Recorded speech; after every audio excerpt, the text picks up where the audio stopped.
I'm Kimberly Wallace, 27, female. I live and breathe the heat of the kitchen, the sizzle of a perfectly seared scallop, and the earthy aroma of fresh thyme, as the head chef at the harvest table.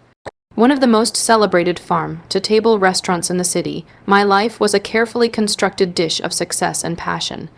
My days were a whirlwind of managing staff, designing menus, and turning fresh, local ingredients into art. It was everything I had ever worked for, and to top it all off, I was about to marry the man I loved, Alex Thompson, whose father owned the very restaurant where I had made my name. My life seemed perfect, until the day it was all supposed to become official, when my fiancé handed me a wedding gift that was designed to burn my entire world to the ground. Before this story unfolds, I'd love to connect with you. Please let me know in the comments where you're watching from and what time it is in your corner of the world. It's amazing to see how far these stories can travel. The harvest table wasn't just a restaurant, it was a testament to a philosophy. Every morning began not with a delivery truck, but with a short drive to one of the local farms we partnered with. I'd walk the fields with farmers, my boots sinking into the rich soil, discussing which vegetables were at their peak and what livestock was ready. This connection to the land was the soul of my cooking. My menu was a living document, changing with the seasons, sometimes even daily, based on what the earth provided. It was this dedication that had earned the restaurant its first Michelin star just a year after I took over as head chef. It was also what had caught the eye of Robert Thompson, the formidable CEO of the Thompson Restaurant Group. He was a man who appreciated results, and I delivered them. More importantly, it was how I met his son, Alex.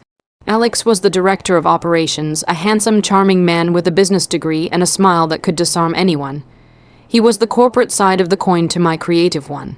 While I was in the kitchen, covered in flour and focused on flavor profiles, he was in the front office, managing budgets and expansion plans. We were, by all accounts, the perfect power couple. He admired my talent and drive, and I was drawn to his ambition and the way he seemed to believe in my vision. Our romance blossomed over late-night inventory checks and shared glasses of wine after the last customers had gone home. When he proposed 6 months ago, under the string lights of the restaurant's patio, it felt like the final, perfect ingredient in the recipe of my life. Our relationship felt like a true partnership. Alex never interfered with my kitchen. He'd often say, "You're the artist, Kim. I just make sure you have the best canvas to work on." He championed my ideas to his father, securing funding for new equipment and supporting my decision to launch a high-risk, high-reward tasting menu that ultimately won us national acclaim. His father, Robert, seemed to approve of me, both professionally and personally. At family dinners, he'd call me the best thing that ever happened to his son and his company. He spoke of the future, of a Thompson legacy with me at the culinary helm. It was a promise of a future, a dynasty built on good food and what I believed was good faith. I trusted them. I trusted Alex. I was so blinded by the beautiful picture he painted that I failed to see the rot that was spreading just beneath the surface, threatening the foundation of everything I held dear. The wedding was set to be a grand affair, a celebration of our union and the merging of our professional lives. Little did I know, I was just a pawn in a game I didn't even realize was being played. The day of the wedding arrived cloaked in the kind of flawless, sun-drenched beauty that feels like a good omen. The venue was a magnificent old estate with sprawling gardens, the very picture of a fairy tale ending. My wedding dress, a simple yet elegant A-line gown, felt like a second skin. My heart was a hummingbird in my chest, fluttering with a nervous excitement that was pure joy. I was about to marry the man I loved, the man who was my partner in every sense of the word. Or so I thought. My best friend and maid of honor, Sarah, was fussing with my veil, her eyes misty. "I've never seen you look so happy, Kim," she whispered. I was incandescently happy. 20 minutes before the ceremony was due to start, there was a soft knock on the door of the bridal suite. It was one of the groomsmen. "Alex needs to see you," he said, looking oddly flustered. "He said it's important," and my heart skipped a beat. It was bad luck to see the groom before the wedding, but a wave of concern washed over me. I pictured him having a crisis of nerves, and a tender smile touched my lips. Of course, I would go to him. I told Sarah I'd be right back and followed the groomsmen to a small, private library off the main hall. Alex was standing by the window, his back to me, looking impeccable in his tuxedo. When he turned around, however, the charming smile I knew so well was gone. In its place was a cold, unreadable mask. "Alex, honey, what's wrong?" I asked, my own smile faltering as I walked towards him. "Is everything okay?" He didn't move. He just watched me approach with an unnerving stillness.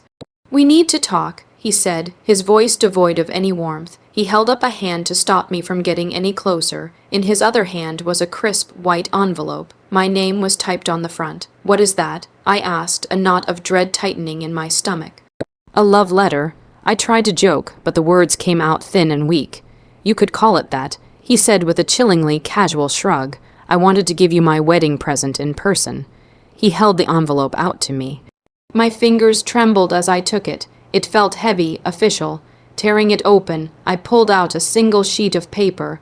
The letterhead was from the Thompson Restaurant Group.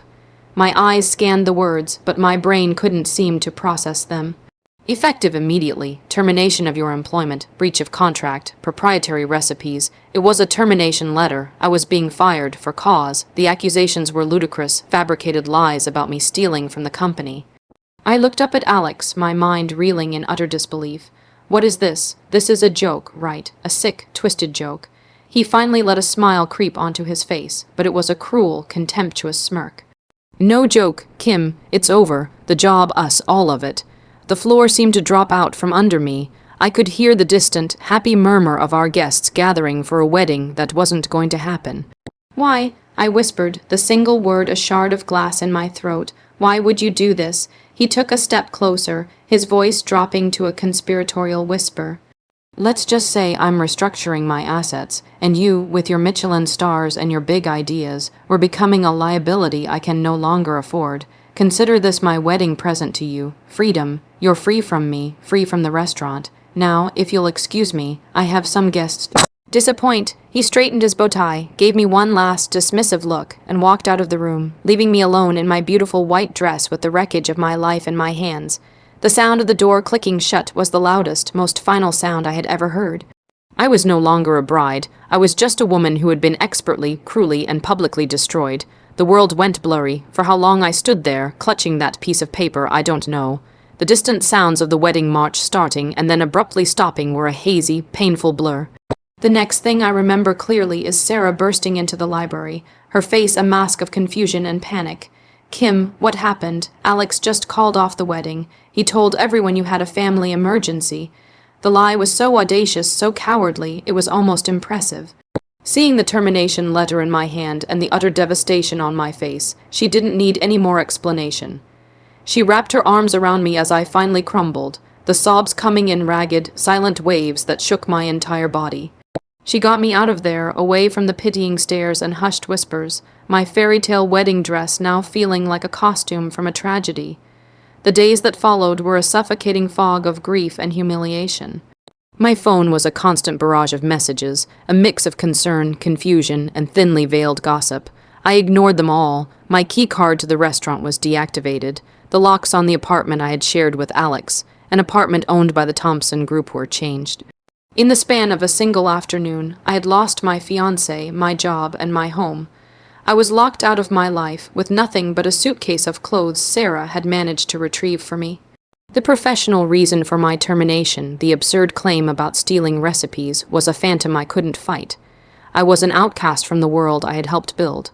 About a week into my self-imposed exile at Sarah's apartment, my phone buzzed with an unknown number.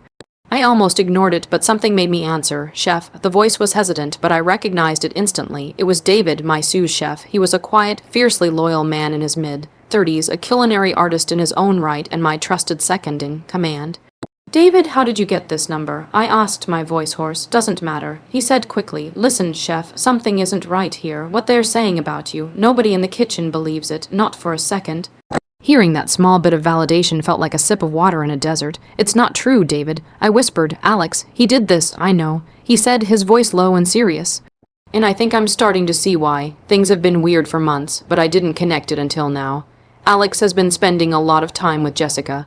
Jessica, the hostess. A young, pretty woman who I'd always thought was a little too friendly with Alex, but I'd brushed it off as her just being ambitious. What about her?" I asked, a new, sick feeling creeping in. "He promoted her," David explained. "The day after, After the wedding, she's the new director of guest relations. It's a made-up title, but that's not all. The invoices, chef, for months, our produce costs from our main supplier, Harvest Direct, have been going up. Almost 30% higher than they should be. I question it with Alex, and he told me it was inflation and to stay out of the finances. My mind started racing, pulling itself out of the fog. I knew our suppliers. I had negotiated those contracts myself. A 30% increase without my knowledge was impossible. Harvest Direct is our most reliable partner, I said, thinking aloud. They wouldn't do that. Exactly, David confirmed.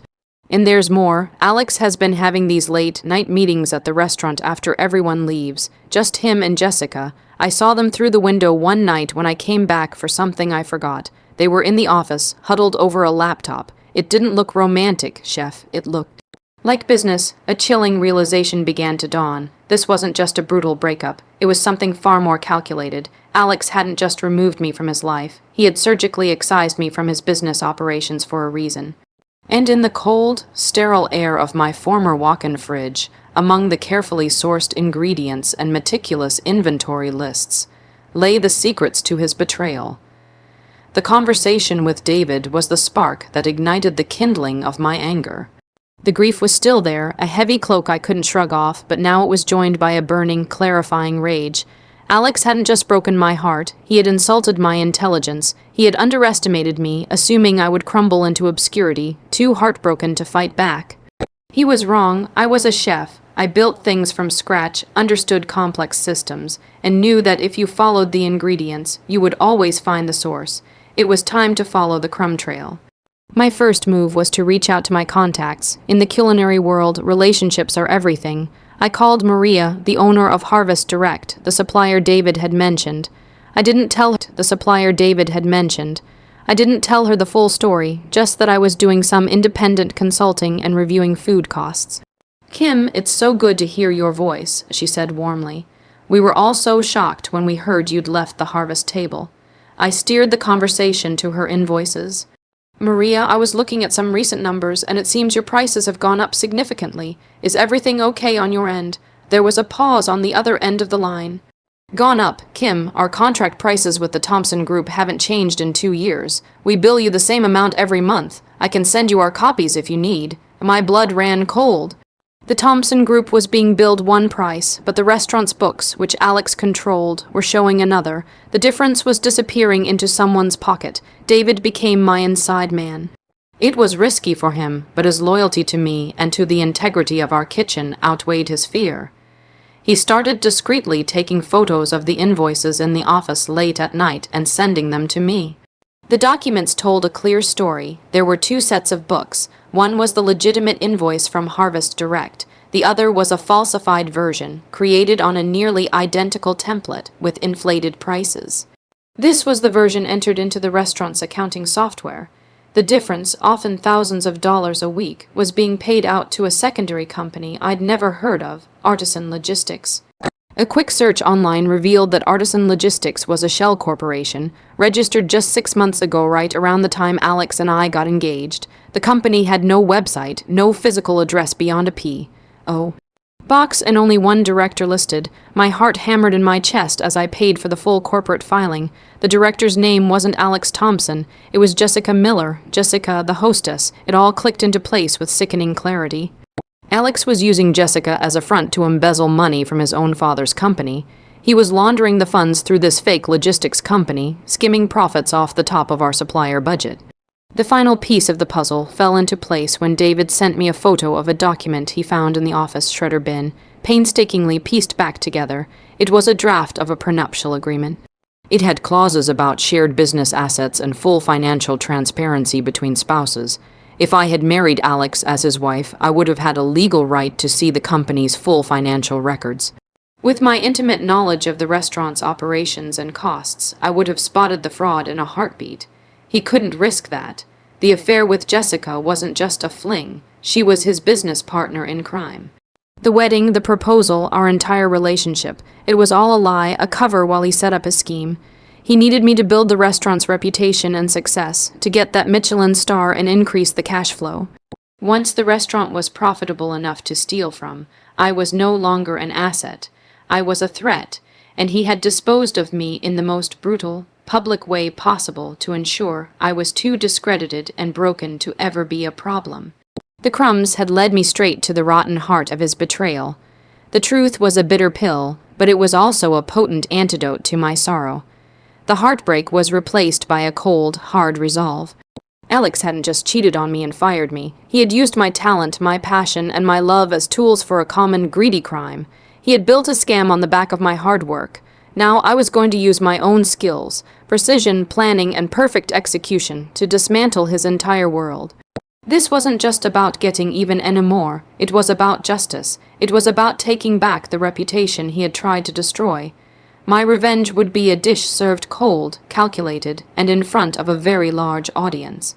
I spent the next 2 weeks meticulously assembling my case. I organized the real invoices from Maria alongside the fraudulent ones from David. I compiled the corporate documents for Artisan Logistics, clearly linking it to Jessica. David managed to find an old company tablet Alex had discarded after getting a new one. It hadn't been properly wiped. On it, I found a treasure trove. Draft emails between Alex and Jessica discussing payment transfers, spreadsheets detailing their stolen profits, and even a draft of my termination letter that Alex had written weeks before our wedding day. It was a digital confession. I had the means, the motive, and the evidence. Now I needed the perfect venue for my final performance. My target was not Alex, not directly. He was just a spoiled, greedy child. The real target was his father, Robert Thompson. Robert was a man obsessed with his family's reputation and the integrity of his brand. His approval was the one thing Alex craved and feared. Hitting Alex directly would be satisfying, but exposing him to his father, and in a way that threatened the entire Thompson empire, would be devastating. I learned from a friend still working in the industry that the Thompson Restaurant Group was hosting its annual investor and benefactor gala in a month. It was a lavish event where Robert would schmooze with the city's elite, celebrate the company's successes, and lay out his vision for the future. This year, the centerpiece of his presentation was to be the unprecedented success of the harvest table and the announcement of a multi-million-dollar expansion plan based on its model, my model. It was the perfect stage. My plan began to take shape, each step like a component of a complex recipe. First, I needed to get inside. I called in a favor from a chef I'd once helped get a job. He was now running the catering company hired for the gala. Without giving him too many details, I told him I needed to be on his serving staff for that night, no questions asked. He owed me one, and he agreed. I would be invisible in plain sight, a ghost in a server's uniform. Next, I consolidated all my evidence onto a single USB drive, encrypting it and creating multiple backups. I also prepared a simple, professional-looking presentation that laid out the fraud in undeniable, easy-to-understand terms, a timeline, side-by-side document comparisons, and screenshots of the incriminating emails. The final step was the most crucial, timing. I needed to wait for the moment of maximum impact, the point where Robert Thompson was at his most proud and his audience was at its most captivated. I would wait for him to start talking about integrity, about family, about the legacy of his brand. And then I would serve him the truth. The night of the gala was electric with the hum of money and influence. I moved through the opulent ballroom, a tray of champagne flutes balanced on my hand, my heart a steady, rhythmic drum against my ribs.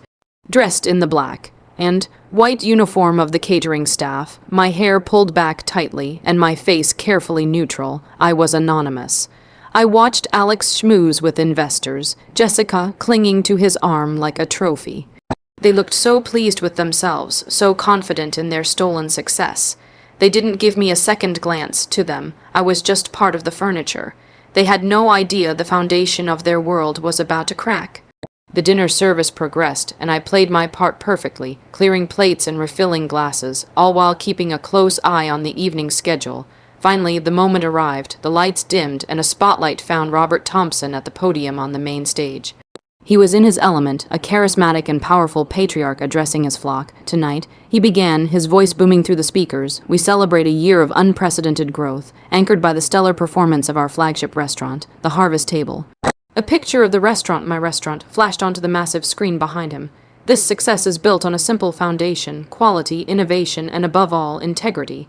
It is a value I have instilled in my son, Alex, who will be leading our expansion into new markets. He paused for applause, beaming as he gestured to Alex, who stood up to take a small bow. This was it. This was my cue. With the USB drive clutched in my hand, I walked calmly towards the audiovisual booth at the back of the room. The technician, a young kid barely out of his teens, looked surprised as I approached. "There's a problem with the presentation," I said in a low, urgent voice. "Mr. Thompson's assistant sent an updated file. I was told to give it to you immediately." I handed him the drive. He was flustered, eager to please, and didn't question it. As he plugged it in, I pointed to a file I had clearly labeled Q3 Financials Final. "That's the one," I said. Back on stage, Robert was wrapping up. "It is this commitment to family and to honest, hard work that will define the Thompson legacy." As he spoke the word legacy, I gave the tech a sharp nod. He clicked the file. The image of the restaurant behind Robert vanished, replaced instantly by the first slide of my presentation, a side-by-side comparison of two invoices from Harvest Direct, one for $10,000, the other, the forged one, for $13,000. A collective gasp rippled through the room. Robert faltered, turning to look at the screen in confusion. "What is this?" he stammered. I stepped out from the shadows near the stage, my server's apron now discarded. I took the wireless microphone from a nearby stand. "That, Mr. Thompson," I said, my voice clear and steady, amplified throughout the silent ballroom, "is your legacy." All eyes snapped to me. I saw Alex's face drain of all color. He knew my voice. For those of you who don't know me, my name is Kimberly Wallace. Until a month ago, I was the head chef who earned the Harvest table its Michelin star. I clicked the remote in my hand, and the next slide appeared, showing the Artisan Logistics Incorporation document with Jessica's name highlighted. "And this is the shell company your son and his new director of guest relations, Jessica Miller, have been using to embezzle hundreds of thousands of dollars from your company for the past 6 months. I walked them through everything, slide by damning slide. The bank transfers, the emails, the draft of the prenup designed to keep me from discovering his crime. I ended on a photo of the termination letter he had handed me on our wedding day. He fired me and humiliated me not for any valid reason, but to silence me. I concluded, my voice ringing with unshakable conviction. He built a success on my work and then tried to bury me to cover his tracks. So when you talk about integrity, Mr. Thompson, I suggest you look closer to home." I set the microphone down. The silence in the room was absolute, a thick, heavy blanket of shock and scandal. Then chaos erupted. Investors were shouting. Robert Thompson stood frozen, his face a ghastly shade of gray. Alex was already being surrounded by his father's furious business partners. My work was done. I turned and walked out of the ballroom, leaving the smoldering ruins of the Thompson legacy behind me without a single look back. The fallout from the gala was swift and spectacular. It was the lead story in every business and society column for weeks. The Thompson Restaurant Group's stock took a nosedive. The expansion plans were immediately shelved as horrified investors pulled their funding, demanding a full, transparent audit of the entire company. To save his empire from complete collapse, Robert Thompson had no choice but to act decisively. Alex and Jessica were fired publicly and unceremoniously. Facing pressure from his board and the looming threat of a massive lawsuit from his partners, Robert was forced to turn his own son over to the authorities. The embezzlement charges were too well documented to fight. A few days after my public detonation, I received a call from a number I didn't recognize. It was Robert Thompson. His voice, once so full of bluster and pride, was now quiet, weary, and hollowed out. He didn't waste time with pleasantries. He apologized. It wasn't a genuine, heartfelt apology for what I had endured, but the desperate plea of a man trying to salvage what was left of his life's work. "What do you want, Kimberly?" he asked, the question hanging heavy with the unspoken offer of money. "Name your price, a settlement, anything to make this go away and keep you from speaking to the press." A year ago, I might have been tempted. But the woman he was speaking to was not the same one his son had left standing alone in a wedding dress. I didn't want his hush money. I didn't want to be a footnote in his family's sordid history. I wanted to build something of my own on my own terms. "I don't want your money, Robert," I said, my voice firm, "but you are going to give me a different kind of investment." I laid out my proposal. He would provide the seed capital for me to open my own restaurant. He would be a completely silent partner, with no say in the concept, the menu, or the operations. His name would be on nothing. It was not a request, it was a demand. He would finance my comeback, turning the money his son stole into the foundation of my future. It was the only way I would sign a non-disclosure agreement regarding his company's internal affairs. Desperate and cornered, he agreed. 6 months later, I stood on a dusty construction site, a set of blueprints in my hand. The sign out front, freshly painted, read, "Coming soon, the Wallace Table." It was my own space, my own vision, bought and paid for by the consequences of the Thompsons' greed. David stood beside me, a wide grin on his face. He had walked out of the harvest table the day after the gala, and was now my official partner and sous chef. "Looks good, chef," he said, looking at the framework of what would soon be our kitchen. It did look good. It looked like a future. The news reported that Alex was sentenced to 3 years in prison, and Jessica received probation in exchange for her testimony against him.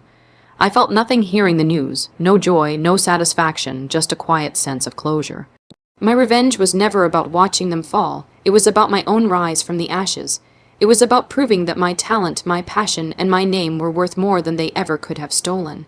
My new menu was still being written, but for the first time in a long time, I was in complete control of all the ingredients.